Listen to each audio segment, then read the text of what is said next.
अस्सलामुअलैकुम दोस्तों, welcome to astrology info channel. आपका दिन कैसा रहेगा? 12 अप्रैल 2023।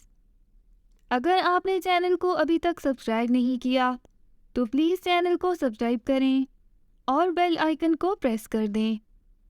तो शुरू करते हैं टॉरस यानी बुर्जे सौर से। आज अपने जारी मामलात में तेज़ी पैदा करने की कोशिश ना करें, क्योंकि इस वक्त आपकी अमली सोचें आपके जज्बात का साथ नहीं दे सकेंगी, जिससे नताइज भी मर्जी के मुताबिक बरामद ना होने से दिल बुरा हो सकता है।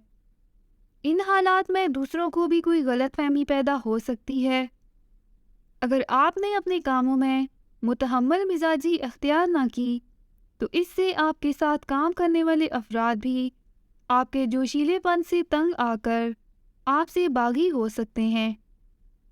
आपको अपनी मर्जी का माहौल मुयस्सर आने के बाद आपके रास्ते की रुकावटें खुद ब खुद दूर हो जाएंगी। अपने अंदर पैदा होने वाले रोमानी जज्बात को दूसरों पर जाहिर ना करें, क्योंकि इस वक्त उन्हें सिवाय अपने मुफादात के कुछ अच्छा नहीं लगेगा। अपना हॉरोस्कोप सुनने का शुक्रिया। चैनल को सब्सक्राइब करें। वीडियो पसंद आए तो लाइक ज़रूर करें। तो कल मिलते हैं।